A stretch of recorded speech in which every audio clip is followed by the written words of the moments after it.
Días a todos y a todas, tanto a las personas que están conectados con nosotros por acá por intermedio de Zoom, como por los que están en YouTube. Nuevamente, como todos los lunes, es un placer para mí poder mantener comunicación con todos ustedes y contribuir con algo de actualidad para la gestión que desarrolla cada una de sus entidades. Hoy vamos a tener dos invitados muy especiales, John Alexander Montoya, que nos va a hablar de los cambios que se dieron en el tema de Sarlaf, y Clara Viena Gallego, que nos va a hablar un poco del tema de ley de borrón y cuenta nueva. Pero antes de darles el paso a ellos, que ambos trabajan y forman parte de nuestro equipo de consultores, quisiera comentarles algunas cosas. Recordarles que hay unos compromisos. Hoy se vencen los reportes para las entidades de primer nivel de supervisión. El 30 de septiembre se culmina ya la segunda fase de implementación del SARC.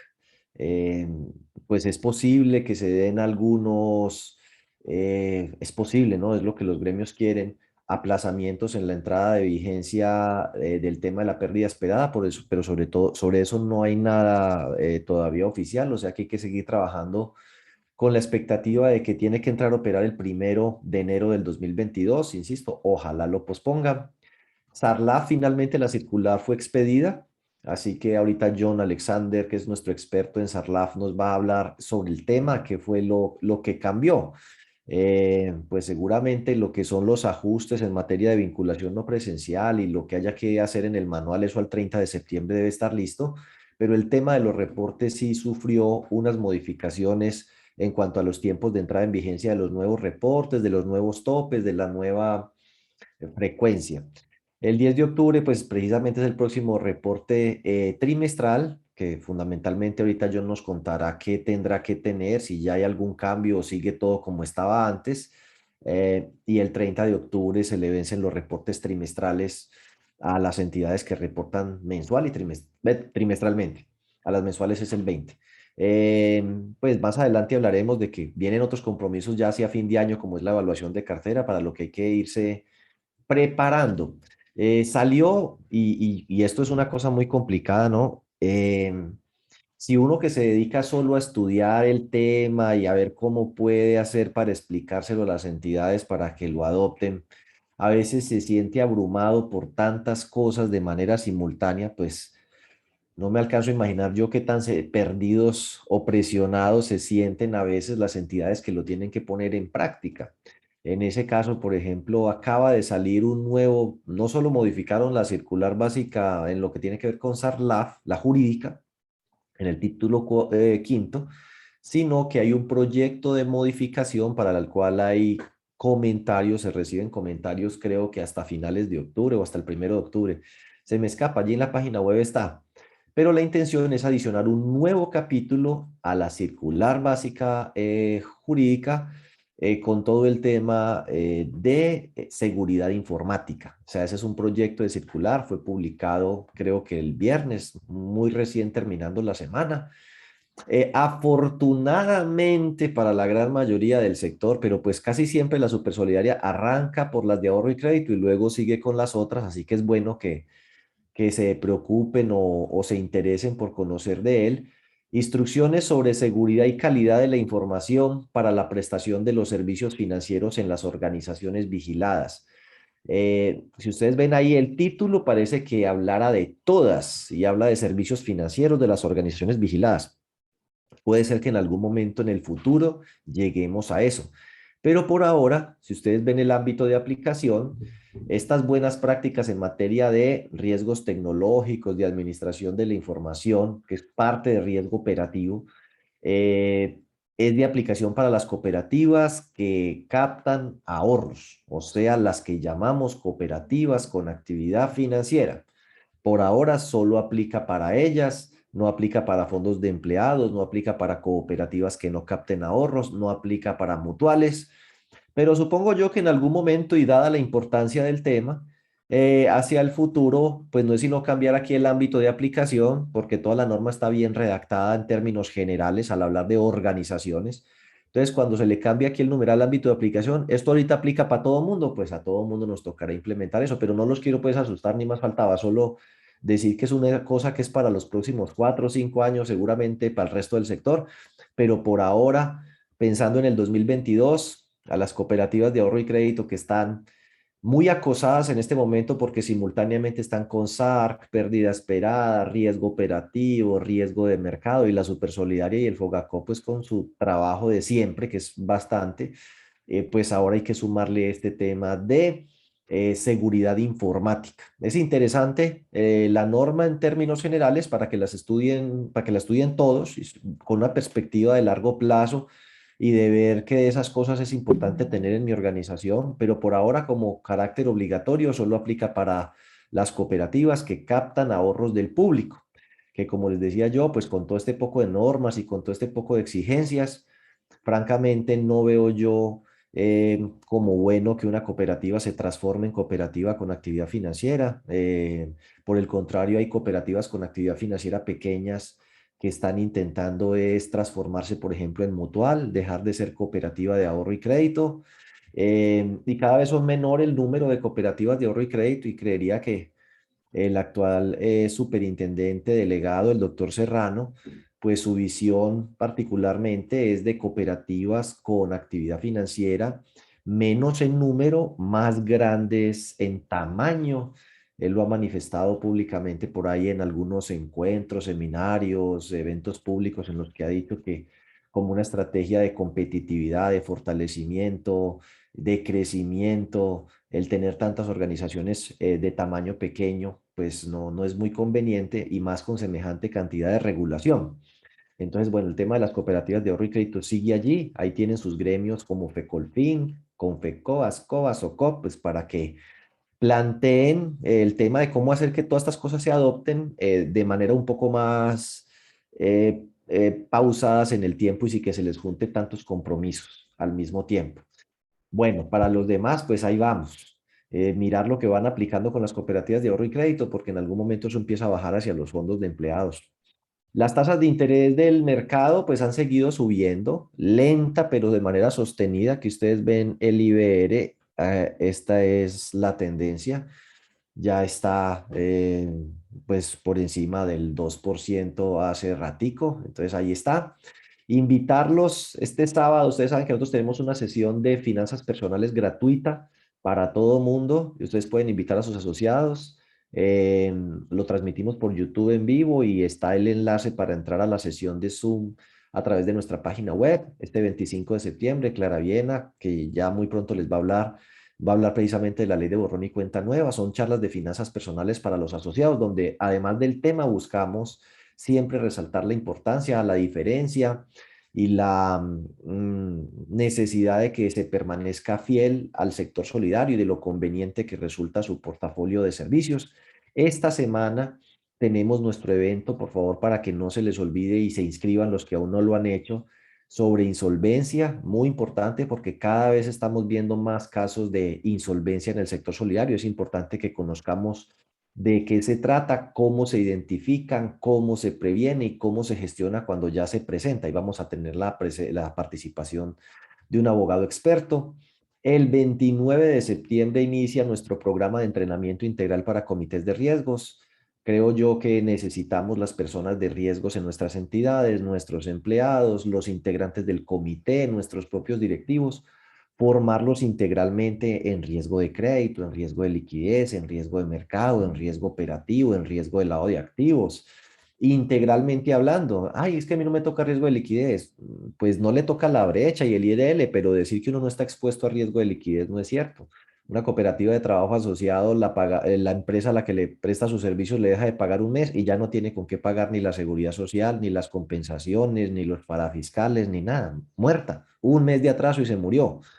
Entonces, el riesgo de liquidez realmente afecta a todas las organizaciones y por eso creo que integralmente, pues todos deben formarse en lo que es la gestión de los 5 riesgos. Van a ser 8 sesiones de 4 horas. Iniciamos el 29 de septiembre. Tiene unos precios muy cómodos para que pues aprovechen. También vamos a tener nuestro seminario tributario el 21 de octubre con la doctora Rosalba. Después les cuento un poco más sobre la hoja de vida de ella, pero es una persona experta en el tema tributario que ya ha dado conferencias con agremiaciones como ANALFE, Confecof y demás. Y bueno, no, dándoles la bienvenida y agradeciéndoles que estén aquí, le doy la palabra y le cedo la presentación a John Alexander Montoya, que nos va a hablar del tema de SARLAF, las modificaciones que se dieron, y luego Clara Viena nos va a hablar de borrón y cuenta nueva. Ya nos vemos.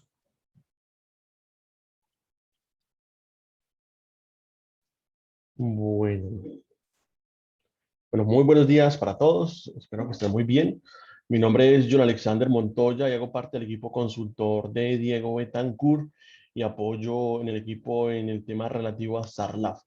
El objetivo de mi intervención en este espacio, el espacio del consultorio solidario, es llegar a presentarles a todos ustedes las modificaciones que se han presentado en la circular externa 032 y modificando el capítulo 17 y el título quinto de la circular básica jurídica, en donde tenemos todas las indicaciones y, y todas las reglas para la gestión del riesgo en todas las entidades del sector solidario. Voy a compartir mi presentación. Quiero que por favor me confirme, Diego, si está viendo la pantalla y si también Se está viendo, sí, me Está perfecto. bien. escucha bien. Listo, bueno, muchas gracias. Bueno, entonces, rápidamente antes de llegar a hablar en detalle de los cambios que fueron pocos, pero sí relevantes para el tema operativo de todos los oficiales de cumplimiento, es necesario tener en cuenta que el SARLAF hace parte del SIAR, del Sistema Integral de Administración de Riesgos, y este fue reglamentado inicialmente en el 2015 con la circular externa 015, donde aquí se definieron los lineamientos para la gestión del riesgo operativo, del riesgo de crédito, del riesgo de liquidez y del riesgo de mercado. Todos estos riesgos terminan estando siempre interrelacionados y de todos ellos podríamos llegar a sacar un ejemplo. Por ejemplo, sea el caso de riesgo de mercado. Si suben las tasas de interés o bajan las tasas de interés, podríamos llegar a tener una relación directa en el riesgo operativo por la cantidad quizás de solicitudes de crédito que se puedan llegar a recibir o analizar en determinada entidad y de acuerdo a esa cantidad de operaciones y de recepción de documentos, podría ya luego pasar esto a riesgo de crédito, analizando para determinar si es un buen deudor o no es un buen deudor. Después el riesgo de liquidez, si tiene el dinero la entidad para desembolsarlo en el momento oportuno, y luego pues vendría el tema del riesgo de lavado de activos y es bueno, el asociado cómo va a pagar, si va a pagar por libranza, si va a pagar por caja o bancos, y claramente esto tendría un riesgo diferencial, que si paga por bancos o por caja, este tiene una incertidumbre porque no sabemos de dónde viene el dinero que ha consignado el asociado, no tenemos la plena certeza de la transparencia de ese dinero, en donde pues podríamos partir de una probabilidad baja cuando el asociado pertenece a una empresa, él tiene ya un filtro cuando se ha vinculado por medio de esta y bueno, y todos los procesos de debida diligencia de la entidad. Y ya luego, si, bueno, sería analizar esa situación de riesgo, la cual se estaría contemplando en cada entidad. Bueno, términos generales, ¿qué es el riesgo de lavado de activos o financiación al terrorismo? Es la posibilidad de daño en una organización al ser utilizada directamente o a través de sus operaciones como instrumento para lavado de activos y o canalización de recursos hacia la realización de actividades terroristas. Simple y llanamente es la posibilidad de que dineros ilícitos ingresen a la entidad con apariencia de legalidad.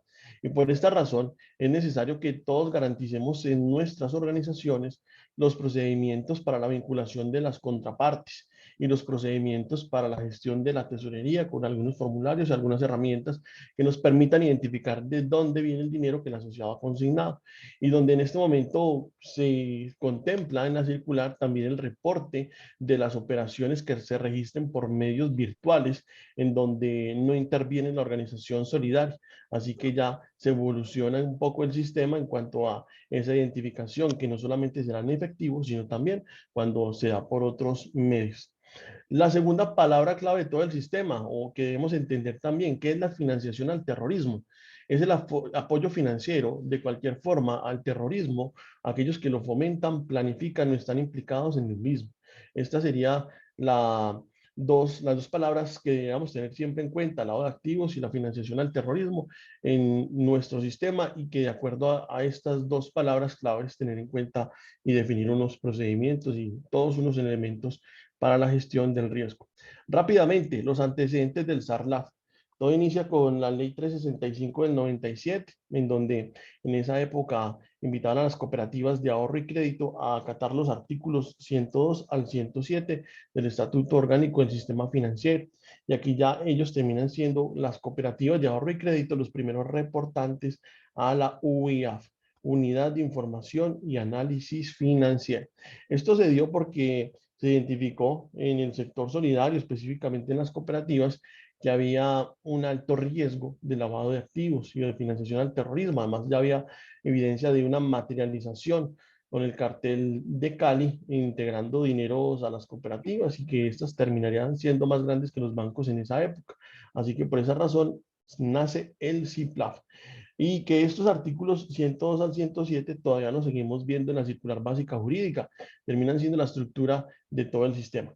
Luego viene la circular externa 03 del 2014, la cual modifica el capítulo 11 del título 2 de la circular básica jurídica y crea el CIPLAF, el Sistema Integral de Prevención de Lavado de Activos y Financiación al Terrorismo. Después ya tenemos la circular externa 04 del 2017, la cual crea el capítulo 17 y el título quinto de la circular básica jurídica, y ya nos habla del SARLAF, Sistema de Administración del Riesgo de Lavado de Activos y de Financiación al Terrorismo, en donde este ya nos implica tener un sistema, y ese sistema se debe basar en 4 etapas y en 8 elementos. Independientemente del ámbito de aplicación y de la obligación, la invitación siempre para las entidades es tener una matriz de riesgo, porque si uno no identifica un riesgo, no lo puede medir. Si no lo mide, no tiene un control, y si no tiene un control, lo más probable es que se va a materializar. Así que independientemente de esa obligación, es bueno tener una matriz de riesgo para implementar unos controles, y de acuerdo a esos controles impedir que el riesgo se materialice, ya que en cualquier entidad se puede llegar a dar, hasta indirectamente con un proveedor o con cualquier contraparte, y no necesariamente con el asociado. Luego viene la circular externa 010 del 2017, la cual amplía unos plazos de implementación hasta el punto que entidades de tercer nivel de supervisión tenían plazo para implementar el SARLAF hasta marzo del 2019. En, Antes de que ya culminaran esos plazos de implementación, también expidieron la circular externa 014 del 2018, la cual creaba un ámbito de aplicación 1.1, 1.2 y 1.3. Y este definía los lineamientos para la gestión del riesgo según el tamaño de la organización y según las características, en donde resumidamente les puedo contar que en el 1.1 las entidades que integraban este debían aplicar SARLAF al 100%, 1.2 debían aplicar un SARLAF, digámoslo, al 80%, ya que no les exigían las etapas, y luego las del 1.3 tenían que gestionar un SARLAF ya más simplificado. Luego viene la circular externa 020 del 2020, la cual ratifica el ámbito de aplicación 1.1, 1.2, y luego pues ya crea la figura de entidades exceptuadas, y exceptuadas donde se podrían llegar a entender o a tener en cuenta entidades de representación, precooperativas, cooperativas de trabajo asociado con menos de 20 trabajadores, y estas terminan generando unas responsabilidades, terminan en el informe a la UIAF, en informes objetivos y subjetivos, en donde es necesario entender que para poder llegar a una conclusión de unos reportes también se necesita una estructura, por ejemplo, los instrumentos, en donde esos instrumentos no los exigían para esas entidades, y es como un descalce de técnico, creo yo y entiendo yo, y podría llegar a ser mi concepto, porque para poder yo reportar a la UIAF que no tengo operación sospechosa, no solamente es un tema subjetivo, sino que también debo tener una herramienta que me permite identificar unas inusuales, esas inusuales las analizo, determino si tienen justificación o no, y de acuerdo a eso ya es que se realizaría el reporte objetivamente y o con un buen sustento técnico.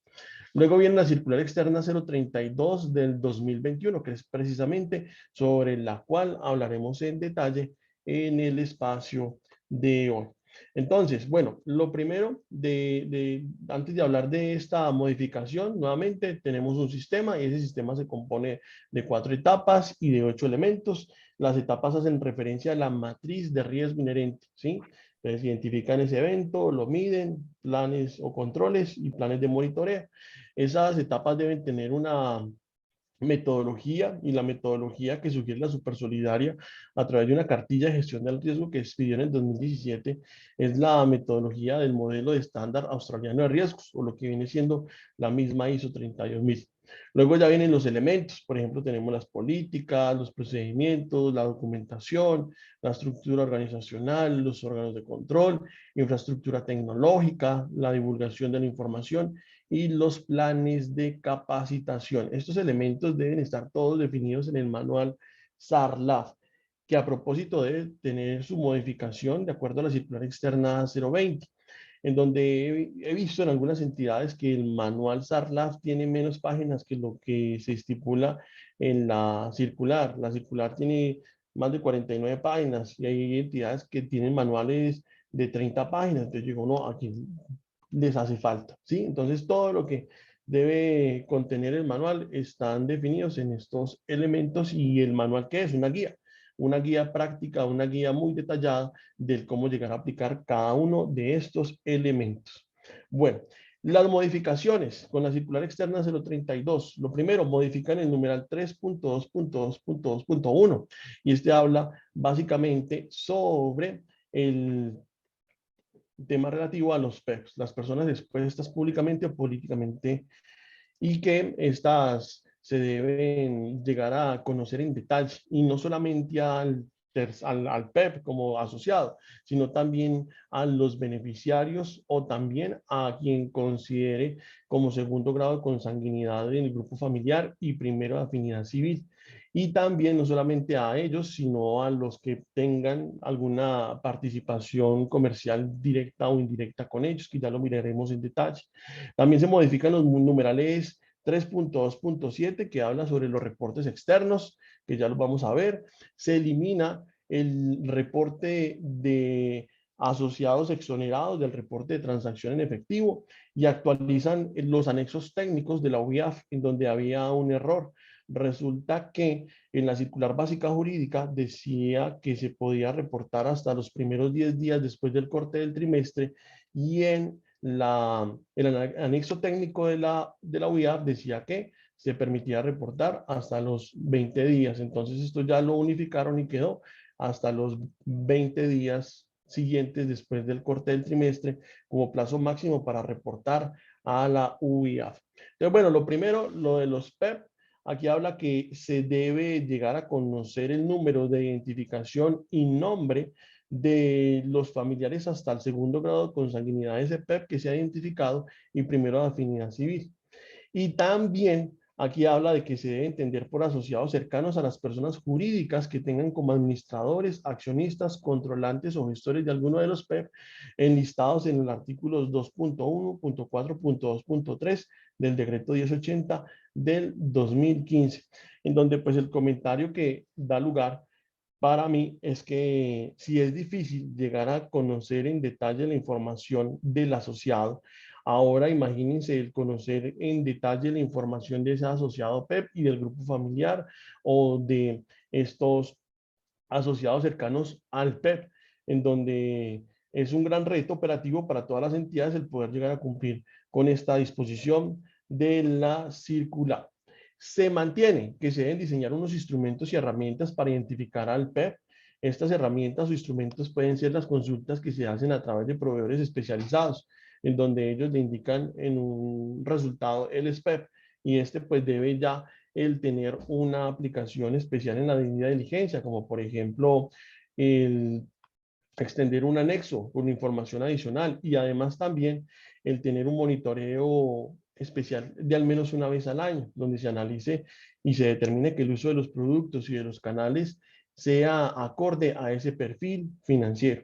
También se mantiene, para que no lo olviden, que se debe obtener la aprobación de la junta directiva, del consejo de administración o de quien esté en este momento definido como autorizado para aprobar los ingresos, el que también aprueben el ingreso de ese PEP con esa condición especial. También se deben implementar las medidas más exigentes de debida diligencia para determinar el origen de los recursos y proveer procedimientos más exigentes de vinculación. Y por último, el monitoreo transaccional y continuo. Lo que les decía, esto pueden realizarlo a través del modelo de la consolidación electrónica que ustedes tengan implementado en cada una de sus organizaciones. Que a propósito de la consolidación electrónica en las operaciones, ustedes verifiquen con los aplicativos, con los software de riesgo que tengan en este momento, cómo lo están desarrollando y que esto sea acorde a lo que exige la normatividad, lo que exige la circular, que he visto en muchas entidades que no tienen claro el procedimiento, cómo consolidar la información, y esto lo piden en las visitas de la Supersolidaria. De eso no fallan. Siempre piden la consolidación y la forma de cómo el software les propicia esta información que les permita analizar en detalle las operaciones de los asociados. También, lo nuevo de la circular, los reportes de transacciones. Aquí ya nos hablan de que se debe entender como y se debe reportar las transacciones que se realicen por medios virtuales en donde no tenga interferencia la organización solidaria a través del personal.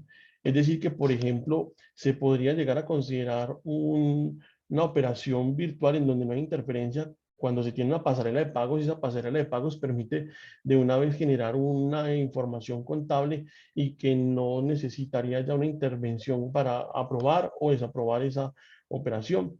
¿Cuáles son los medios virtuales o las plataformas de pago online más comunes? Por ejemplo, Google Wallet, PayPal, Amazon, Duola, Autorice.net. Hay otros que se llaman, por ejemplo, del servicio de Bancolombia, Wompi, y diferentes aplicaciones virtuales. Entonces, verifiquen si tienen en sus entidades alguna de esas plataformas de pago, y si ustedes no tienen interferencia, deberían reportar esas operaciones.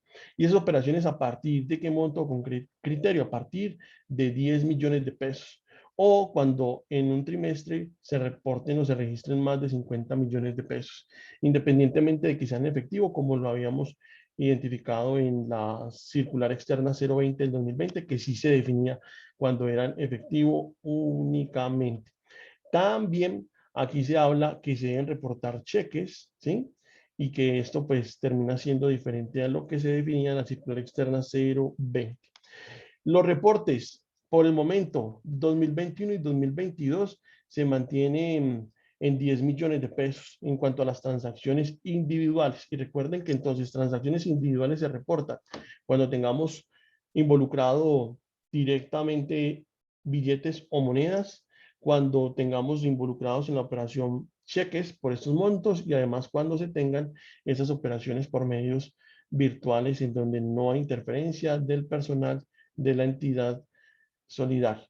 En el 2023 ya empiezan a bajar los montos de reporte a 7 millones, en el 2024 a 5 millones, y en el 2025 a 2 millones de pesos, que sería el monto que habían establecido en la circular externa 020, que pues por muchos comentarios de muchas entidades y de las agremiaciones se ratifica por el momento el seguir reportando por 10 millones, pero pues que ya sabemos que irá bajando hasta este monto que nos detallan para el 2025. También en la circular se mantiene la obligación de reportar las operaciones mayores o iguales a 50 millones de pesos en el trimestre para el 2021 y 2022. En el 2023 ya empiezan a bajar a 40 millones, 2024 a 30 y 2025 a 20 millones, que es básicamente lo que habían definido en la circular externa anterior, y que, bueno, lo reversan con este cronograma. También el reporte sobre productos ofrecidos. Inicialmente en la circular externa 020 se contemplaba que se empezaban a reportar para las entidades de primer nivel de supervisión a partir del mes de octubre del presente año, pero ya con esta circular externa se define que las entidades consideradas de actividad financiera, cooperativas de ahorro y crédito, empiezan a reportar trimestralmente el informe de productos a partir del 2021. Bueno, lo siguen reportando, o lo empiezan a reportar ahora en este corte de octubre, y ya luego las demás entidades no reportan ni en el 2021 ni en el 2022, pero sí empiezan a reportar en el 2023 según el nivel de supervisión. Las entidades de primer nivel mensual, las de segundo nivel, trimestral, y ya las de tercer nivel empiezan a reportar semestral el informe de productos. Es nuevo para las cooperativas de ahorro y crédito en cuanto a esta frecuencia. Ahora, los informes sobre los productos de tarjetas crédito, débito que se presten a través de las franquicias de Visa o Mastercard para las cooperativas de ahorro y crédito, mejor dicho, para todas las entidades, se deben empezar a reportar según el nivel de supervisión. Las entidades de primer nivel en el 2021 y 2022 no reportan lo mismo que las del segundo y tercero, pero ya empezarían a reportar en el 2023 mensual, trimestral o semestralmente. Esto pues debe estar alineado con las responsabilidades de los órganos de administración y de control. En este caso, la junta directiva debe tener unas responsabilidades directamente relacionadas en el manual SARLAF, como por ejemplo aprobar el manual y el código de conducta, nombrar al oficial de cumplimiento, el principal y suplente. Permanentemente deben estar los dos. Si por algún motivo no lo tienen, nómbrenlo rápidamente porque esto lo revisan y lo están verificando constantemente, y el hecho de tener un principal cumpliendo con todas las obligaciones que se exigen no los exime de tener un suplente, y hemos visto en algunas entidades requerimientos sobre el suplente que no existe y que debe estar siempre. Debe pronunciarse sobre los informes permanentemente. Estos informes que presenta el oficial de cumplimiento muchas veces no son tenidos en cuenta en gran detalle en las reuniones de junta de consejo, y pues estos pronunciamientos deben quedar en el acta. Las actas las revisan en las visitas. Deben ordenar los recursos técnicos y humanos necesarios y designar los responsables de verificar la información. Este proceso hace parte de la debida diligencia y que están siendo exhaustivamente muy existentes en la debida diligencia, que ahorita pues tiene unos cambios y tuvo unos cambios en la circular externa 020 que permite generar una vinculación virtual según lo definido en la ley 527 del año 99. Debe la gerencia estudiar el manual y velar por su aplicación, desarrollar y adaptar los procedimientos para la adopción de las políticas y los controles del manual, sugerir cambios al manual de las políticas, garantizar que la base de datos y la plataforma tecnológica sean adecuados para el control, prestar apoyo al oficial de cumplimiento y proveer los recursos necesarios, garantizar la conservación y confidencialidad de la documentación e información, y garantizar la capacitación al menos una vez al año. Y bueno, el oficial de cumplimiento debe identificar y evaluar operaciones inusuales. Esto puede ser a través de una herramienta automatizada, una herramienta manual. Importante tener en cuenta que las operaciones inusuales se pueden identificar de dos formas. Se pueden identificar subjetivamente, que es basados en una vivencia, en un comportamiento, en una experiencia, y objetivamente, que sería a través de un parámetro establecido. Y ese parámetro establecido, ¿quién lo puede dar o generar? La segmentación de los factores de riesgo. También, bueno, debe reportar las operaciones sospechosas. Se mantiene entonces la obligación de reportar trimestralmente, y bueno, para algunas entidades de primer nivel de supervisión sí se mantiene también mensualmente, como las cooperativas de ahorro y crédito. Deben efectuar la capacitación anual a todos los empleados, velar por el cumplimiento del manual, velar por la actualización anual de datos y la evaluación y medición del riesgo. Esta evaluación y medición del riesgo es la matriz de riesgo inherente. En muchas entidades he visto que en el 2017 construyeron una matriz cuando implementaron, pero resulta que esa matriz no la volvieron a ver, no la volvieron a analizar, y es necesario que la mantengan permanentemente actualizada, no solamente por las visitas de la supersolidaria o por un requerimiento del revisor fiscal, sino por tener identificadas unas tipologías, y según esas tipologías que van cambiando, establecer unos controles que sean lo suficientemente efectivos. Un cambio que se ratifica en la circular externa 020 y en esta 032, porque no la menciona ningún nuevo cambio, es la de presentar el informe semestral a la Junta Directiva o el Consejo de Administración de parte del oficial de cumplimiento, que antes era trimestral. Y por último, conservar un archivo SARLAF, que este debe tener en la carpeta el manual, los informes a la UIAF, los informes a la junta directiva o consejo de administración, los pronunciamientos de la junta directiva o el consejo. Debe tener los modelos de los informes o de los formularios de vinculación de las contrapartes y los formularios para la gestión de la tesorería, las operaciones inusuales que reporten, los funcionarios o empleados de las cooperativas o los fondos de empleados de su misma organización, que es el protocolo de comunicación interno que se debe tener implementado y funcionando. Algunos conceptos que debemos tener en cuenta en esta nueva circular. El tema de las operaciones virtuales. Verifiquen bien en sus entidades, nuevamente, si tienen operaciones virtuales en donde ustedes no intervengan. Por ejemplo, tengo entendido que en algunos casos el PSE sí tiene una intervención. ¿Por qué? Porque requiere un proceso adicional de parte de la entidad para poder ya quedar procesado adecuadamente. En esto, pues ya ustedes tendrán todos los elementos y la información necesaria para presentar los informes, que bueno, es algo nuevo y deben estar muy pendientes de presentar estos informes adecuadamente.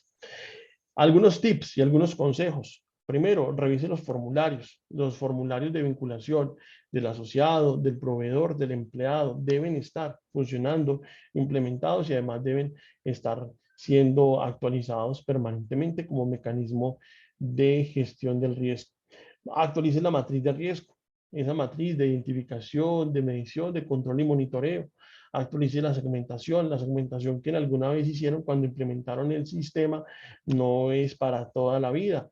¿Por qué? Porque resulta que ahí tienen unos parámetros y esos parámetros son sujetos a cambio de acuerdo al comportamiento de los productos, de los canales, también según la zona y pues también al comportamiento del asociado. Actualice el manual SARLAF, recuerde que tienen plazo hasta el 30 de septiembre y ejecute el plan de auditoría o el plan de trabajo del oficial de cumplimiento según a lo que tiene usted definido en el manual SARLAF. Estos serían algunos consejos y también unos mandamientos del SARLAF para que los tengan en cuenta. Primero, entrevistarás a tus clientes y asociados y diligenciarás de manera completa el anexo 6. Ese tema de la entrevista regularmente es pasado por alto y no se hace o no se tiene muy bien contextualizado que es una entrevista. Una entrevista es una interlocución. Yo pregunto, el otro responde. En donde la recomendación para esa entrevista, ¿cuál es? Unas preguntas muy puntuales. Por ejemplo, ¿cómo conoció al fondo de empleados de la cooperativa? ¿Qué le motivó a vincularse? ¿Qué servicio espera utilizar con mayor frecuencia? ¿Qué servicio nuevo le gustaría encontrar? Entonces, con esto estamos cumpliendo con lo que dice la normatividad. ¿Y la normatividad para qué nos exige esto? Para conocer las intenciones de ese personaje que se quiere vincular. Si esas 4 preguntas las sabe responder o las responde bien, que son fáciles de responder, estaría uno diciendo, sí, él sabe para qué se quiere vincular. Y segundo, esa información usted la puede focalizar para un tema comercial. Por ejemplo, que le dijo que conoció del fondo de empleados porque la empresa lo referenció en recursos humanos o porque en la página web se dio cuenta del fondo de empleados o de la cooperativa. Ahí con esto podemos focalizar ya una estrategia sabiendo qué funciona y qué no. No, que dijo que quería una línea de crédito de vehículo. El día que yo lance la línea de crédito de vehículo, lo llamo a él y le ofrezco ese servicio de crédito, por ejemplo.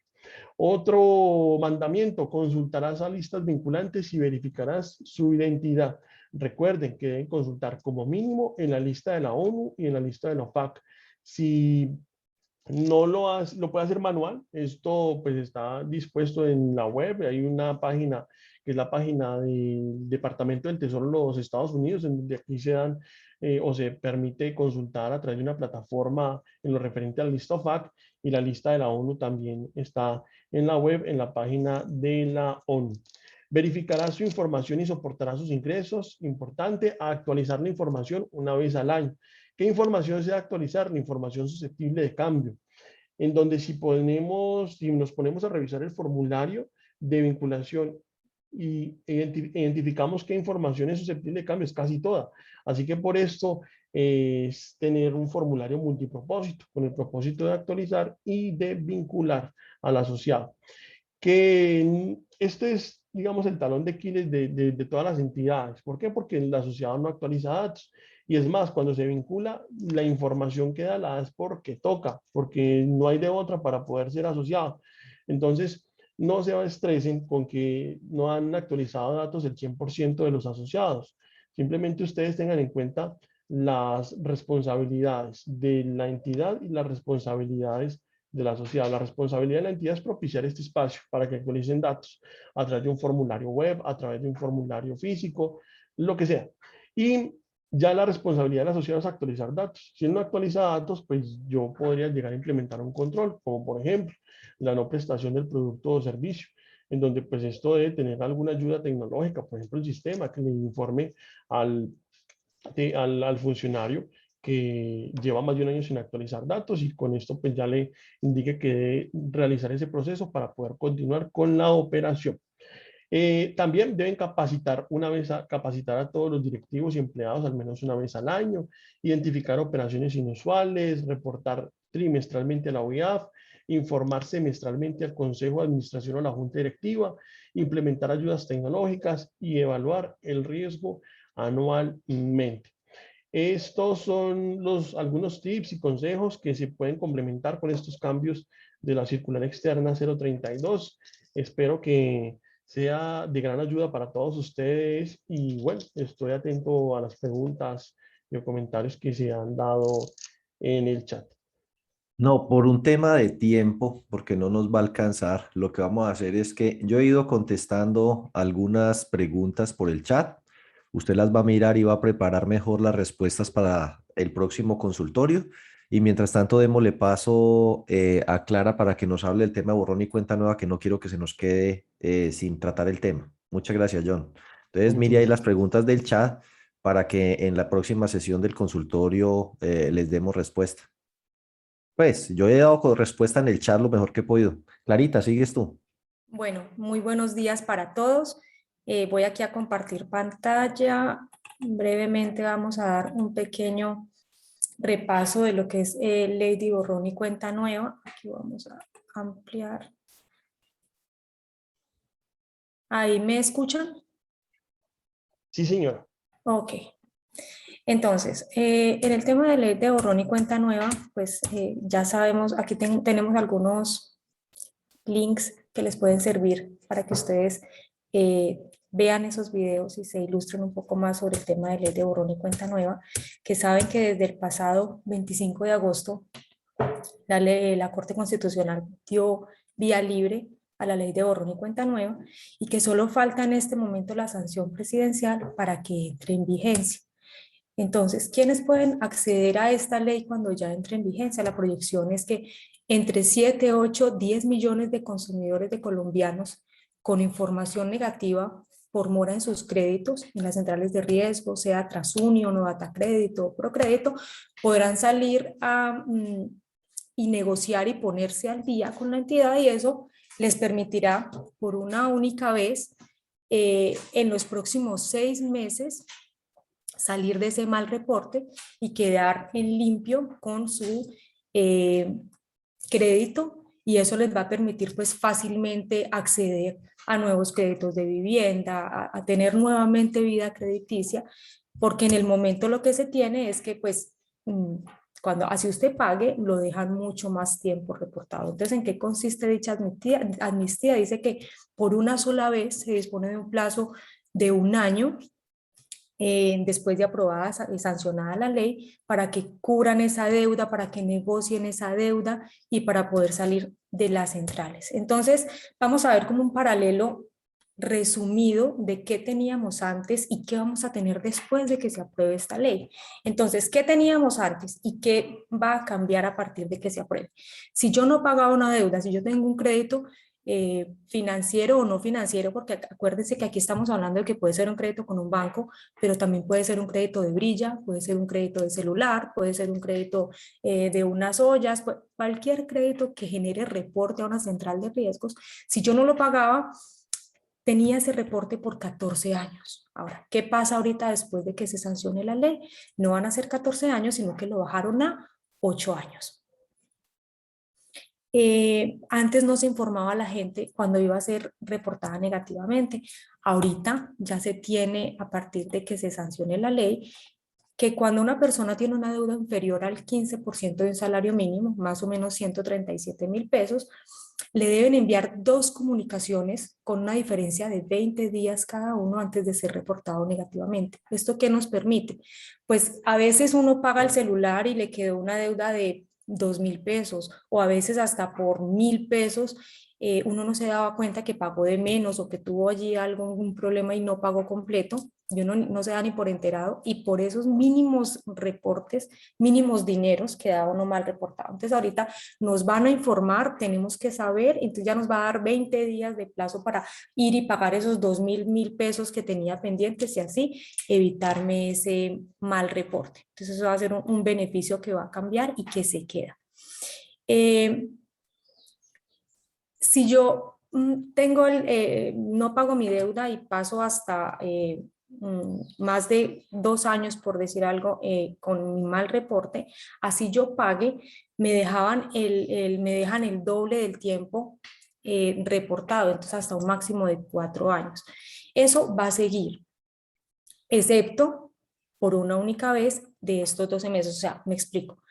Si yo no pago mi deuda, me dejan el doble de tiempo reportado hasta por un máximo de 4 años. Eso era antes y eso es también ahorita después. Solamente por 12 meses voy a tener esa facilidad y esa única vez de que yo voy a pagar y me van a sacar en 6 meses. Que yo pagué mi deuda en diciembre del 2020. Entonces, a partir de que entre la ley, entonces ya corrieron esos 6 meses, automáticamente sale mi mal reporte. Que yo pagué hace 2 meses, entonces a partir de que se sancione la ley, me quedarían esos 4 meses de ese reporte negativo y saldría de ahí automáticamente. Ahora, tengan presente, no solamente es para lo que yo pague, si yo fui, pagué, hablé con la entidad y pagué, también es si yo negocié esa deuda, si yo llegué a un arreglo con esa entidad, si generamos una nueva financiación, si se reestructuró ese crédito, también eso vale y eso también me va a sacar en los próximos 6 meses a partir de que se genere esa negociación de la mal reporte. También tengamos presente los estudiantes con créditos del ICETEX, los pequeños productores jóvenes rurales, mujeres rurales, víctimas del conflicto armado, esos a partir de que se pague quedan inmediatamente, salen del reporte negativo. Ellos no van a tener esa espera de esos 6 meses. Otro de los cambios que tenemos es que antes, digamos que uno podía consultar el historial crediticio una única vez al mes, pero pues no era tan fácil, le tocaba a usted casi que ir allá a la entidad con una carta solicitando que le dieran el reporte y se lo podían dar, pero era muy dispendioso. Ahorita, ¿qué se tiene con el nuevo aprobación de la ley? Que podemos consultar de manera gratuita el historial crediticio, que se pueden sacar van a sacar como unas plataformas digitales, unas aplicaciones digitales que le permitan a toda la gente tener ese acceso a todos los títulos, a todos los titulares que tengan uno en cuenta, poder uno saber quién me reportó, cómo me están reportando, qué entidades me están reportando, cuál es el puntaje que tengo en este momento de mi calificación crediticia. Muy importante también, antes las víctimas de suplantación, que a uno le tomaban una copia de la cédula y con eso le sacaban una línea de celular y esa línea de celular era reportada y uno tenía un problema pues porque eso le generaba un mal reporte y para uno salir de ese mal reporte se demoraba muchísimos años mientras todo ese proceso se daba con el tema de uno luchar y luchar porque lo sacaran de esa, demostrando que uno no había sido la persona que solicitó ese servicio, pues ahorita con esta nueva ley, las víctimas de suplantación solo deben presentar la copia de la denuncia para que lo saquen de ese mal reporte en las centrales de riesgo. Esto es un tema importante que lo sepamos porque de verdad hay muchísima gente que lleva 8 años tratando de salir de esos malos reportes por un error, por una suplantación y no se ha podido. Entonces, estas son algunas de las diferencias que tenemos que queríamos compartirles el día de hoy. Ojo, acá una de los beneficios que tenemos ahorita es que nos van a generar alertas en el momento de adquirir nuevas obligaciones, nos van a llegar reportes de decir, mire, alguien lo va a reportar, pero ojo, que no más esta semana a mí me llegó un crédito, un mensaje, obviamente esto es un phishing, es mucho cuidado con esa información porque les va a empezar a llegar por todas partes y no crean que eso es cierto, ojo, no vayan a abrir esos correos diciéndome que yo haya sido reportada negativamente en DataCrédito, lo cual es falso. Entonces, ojo, Sí es cierto que nos van a empezar a llegar reportes de cuando una entidad nos notifique, pero tengamos mucho cuidado porque esos correos llegan directamente de la central donde nos hayan notificado, pero siempre tengamos mucho cuidado porque como vamos a tener acceso a la plataforma, entonces no hacerlo por medio del correo, sino entrar directamente por su plataforma, por su acceso que usted tenga de consulta a la central de riesgos y no por estos y no por estos correos malintencionados que lo único que logran es robarle y saquear la información de sus computadoras o de sus celulares. Entonces, ojo, no hacer caso a estos correos maliciosos que les van a empezar a llegar precisamente basándose en que las entidades le van a uno a notificar. Entonces, todavía inclusive ni siquiera se ha sancionado la ley y ya la gente está aprovechando la oportunidad. Entonces, ojo con eso, caso omiso, bandeja de correo no deseado y eliminarlos inmediatamente, no irlos a abrir. Otras consideraciones así de manera general, el historial crediticio de las personas naturales se mantiene, o sea, es que la gente dice, no, es que ya no el historial crediticio se va a perder, no se va a perder, tanto las personas con buenos hábitos de pago como las personas que son, eso no se va a perder el historial crediticio, lo que se va a borrar es, si yo tengo un mal reporte que quede mal calificado, ese es el que se borra, pero los historiales quedan. Las entidades para otorgar un crédito no solamente deben tener exclusivamente el historial crediticio, sino también que deben considerar otros factores, los hábitos de pago, otros factores que indiquen que es un buen elemento para tener ese crédito y no solamente ese historial crediticio. Deben exigir también, además, se va a dar información de cuando uno le rechacen un crédito, de por qué le rechazaron ese crédito.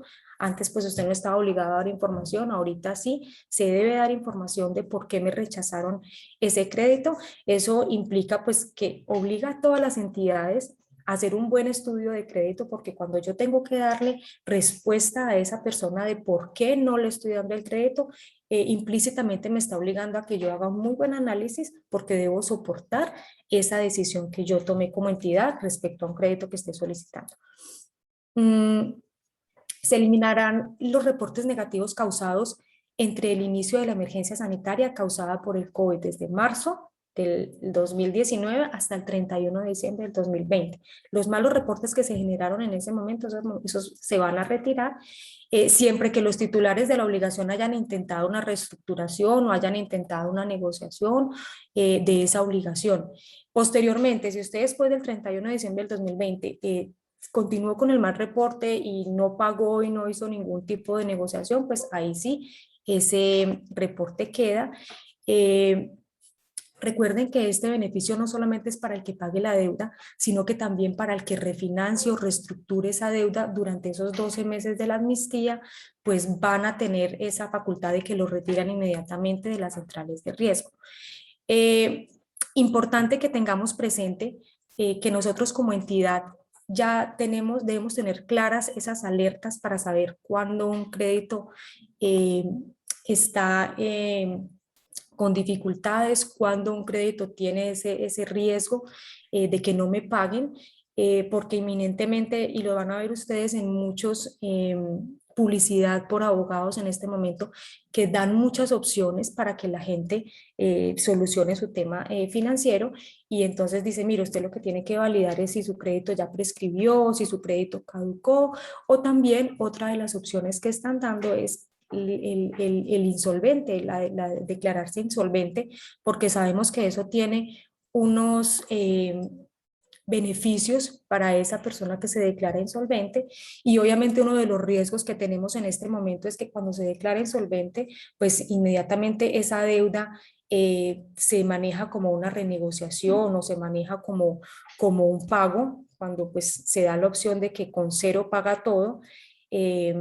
Y cuando usted pagó esa deuda, si está dentro de esos 12 meses, pues lo cobijó la nueva norma en este momento de ese lapso de ley de borrón y cuenta nueva, y sencillamente pues se desaparece esa obligación, se desaparece ese registro, y pues eso nos da pie para que muchas personas tengan esa opción de insolvencia como primera mano, y la verdad es que el ánimo o el espíritu de la ley en este momento es precisamente incentivar es el pagar, incentivar es el cambiar esa mentalidad de no pago por una mentalidad de que tengo que pagar, tengo que organizar mis finanzas y estar al día para aprovechar esa oportunidad y no por el contrario pues avalar al que no pague o al que quiera volverse insolvente.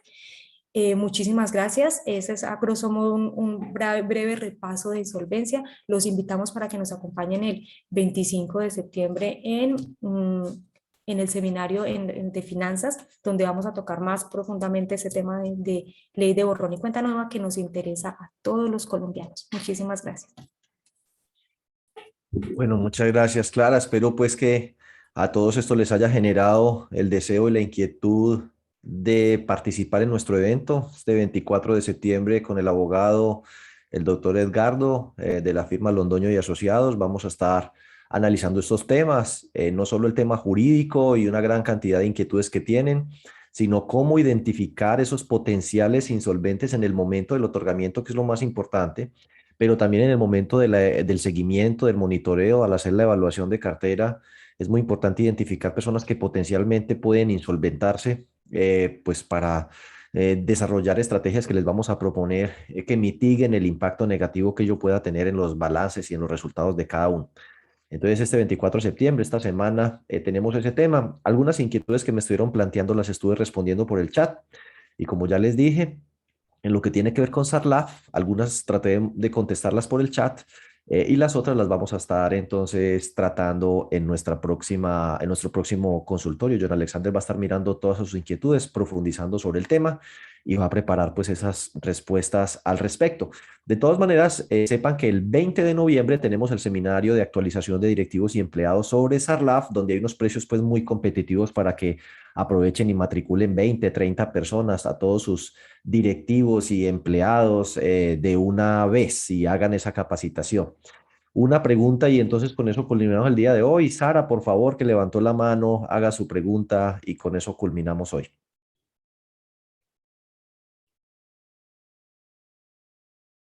Aparentemente no tiene audio y bajó la mano. Ok, listo, perfecto. Entonces a los demás, muchísimas gracias y nos vemos entonces esta semana en el seminario de insolvencia, el 29 en el programa de entrenamiento de riesgos y el lunes, Dios mediante, en el consultorio. Hasta luego.